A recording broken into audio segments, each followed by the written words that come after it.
देखो बेटा, ये जो टॉपिक आपका काइनेटिक इंटरप्रिटेशन ऑफ टेम्परेचर, कि भाई काइनेटिक एनर्जी में जो टेम्परेचर का योगदान है, टेम्परेचर की भूमिका वो कैसे है।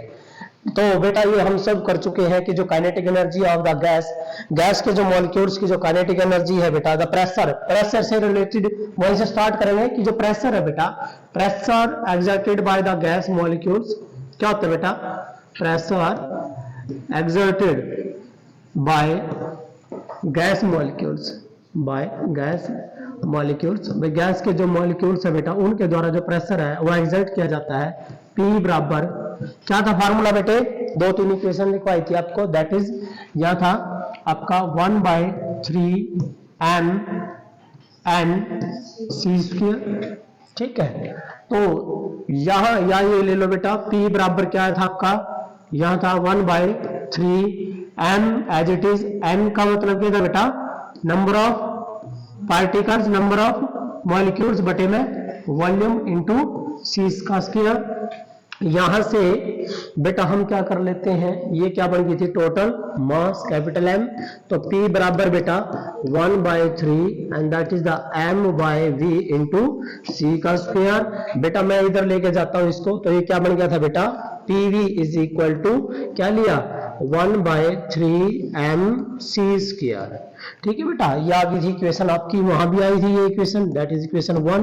अब क्या लोगे बेटा, ideal gas equation, ideal gas equation किसके लिए बेटा, for 1 mole, for 1 mole of gas, gas के 1 मोल के लिए। तो बेटा PV इक्वल टू क्या हो जाएगा, RT, PV equal to RT। तो यहाँ क्या हो जाएगा बेटा, RT क्या हो जाएगा बेटा, RT। तो यह वही इक्वेशन जो है बेटा आपकी चेंज हुई थी, 1/3 mc² बराबर किसके आ गया था बेटा, RT क्या आया था, 3 इधर ले गए थे आप, यही करेगा ना बेटा आपने, 3 जो है बेटा आप यहां से ना आपने निकालना क्या बेटा, सबसे मेन जो है इस इक्वेशन से निकलेगा एक बार है ना, इस इक्वेशन को आप इक्वेशन नंबर 2 डाल लीजिए। पहले हम यहां से C निकाल देते हैं, RMS स्पीड, क्या निकाल देते हैं बेटा, RMS स्पीड निकाल देते हैं। तो RMS स्पीड क्या आएगी बेटा, देखना, C का स्क्वायर इज इक्वल टू 3 गया भाई, कितना होगा 3RT बटे में कैपिटल M, और C काटोगे तो क्या होगा, रूट हो जाएगा, इधर रूट आएगा, दैट इज 3RT बटे M। तो बेटा याद रखना है सभी बच्चों ने, इंपॉर्टेंट इक्वेशन है यार, ये RMS स्पीड किसी गैस की काटने के लिए इस इक्वेशन का यूज करना है। 3 कांस्टेंट है, R क्या है कांस्टेंट, T क्या है एब्सोल्यूट टेम्परेचर, M क्या है मॉलिक्यूलर मास, क्या बेटा molecular mass of the gas. तो मॉलिक्यूलर मास दे रखी हो तब तो ये इक्वेशन यूज करनी है आपने, ठीक है, R यूज करना और T यूज करना है, ठीक है बेटा। उसके बाद ये कहता है कि यहां से ये जो है T is directly proportional to root T, ये रहा C, ये बेटा C is directly proportional to root T आ जाएगा। कि जो RMS स्पीड है वो किसके डिपेंड है बेटा, टेम्परेचर के ऊपर डिपेंड करती है। अब यहां से पीछे जो मैंने एक इक्वेशन कराई थी, किसी बच्चे के याद हो वो इक्वेशन 1/2 जो एवरेज काइनेटिक एनर्जी है और मॉलिक्यूल्स इज इक्वल टू, ये जो इक्वेशन आई थी बेटा दैट इज 3/2 kBT, 3/2 kBT ये थी बेटा। यहां से C निकालोगे तो C का स्क्वायर इज इक्वल टू 2 से 2 कैंसिल बेटा, तो क्या आएगा 3 kBT बटे क्या जगह बेटा स्मॉल m, C क्या आएगा, C आएगा रूट, दैट इज 3 kBT बटे स्मॉल m। इस इक्वेशन को कब यूज करोगे, ये तो क्या दे रखी है, एक मॉलिक्यूल्स की मास, समझ गए, क्लियर है। अरे बेटा एक और बता रहे ना सिंपल तरीका, ग्राम पर मोल दे रखे हो m, if m is in gram per mole, तो यो यूज कर लियो इक्वेशन। यदि m दे रखे हो किसमें, ग्राम में, किसमें बेटा ग्राम में, फिर आपने ये वाली इक्वेशन यूज करनी है। सिंपल सा हो गया ना, पता लग गया कैसे यूज करोगे। ये दे रखी हो ग्राम पर मोल और ये क्या दे रखी हो ग्राम, मास ग्राम में दे रखी हो, तब इसको यूज कर देना, ठीक है बेटा।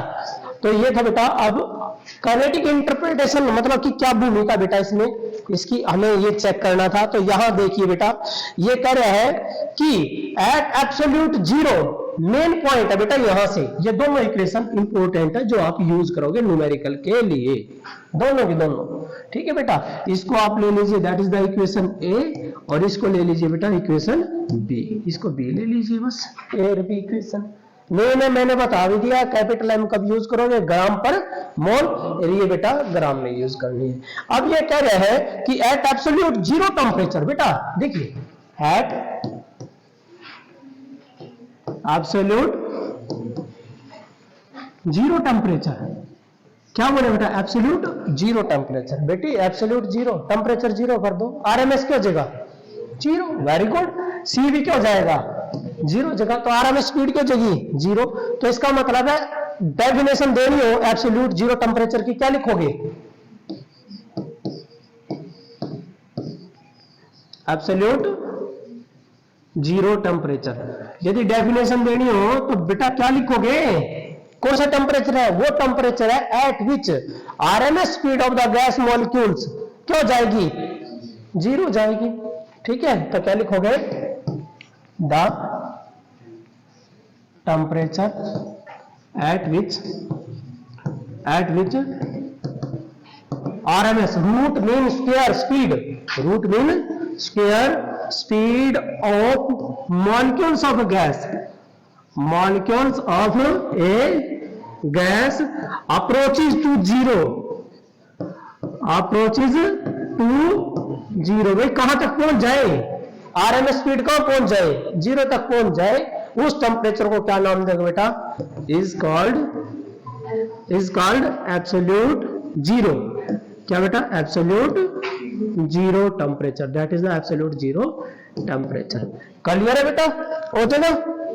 और एक बात ध्यान रखना, अभी जो मैंने बताया बेटा न्यूमेरिकल में दो ये चीज याद रखना कि जो आरएमएस स्पीड हमने एक बात तो करी है सिर्फ टेम्परेचर पर डिपेंड करे, लेकिन बेटा molecular mass of the gas का भी फार्मूला इसमें देखिए that is C is equal to, capital करोगे 3RT बटे कैपिटल एम आ जाएगा, और छोटा लोगे अभी 3KBT बटे छोटा एम आएगा। है तो एक ही बात, है तो एक ही बात। ये किसमें यूज करोगे ग्राम पर मोल, और ये ग्राम में दे रखो। इसका मतलब किस पे डिपेंड कर रही है, मास पे भी और टेम्परेचर पे भी, मास पे भी और टेम्परेचर पे। कर लोगे।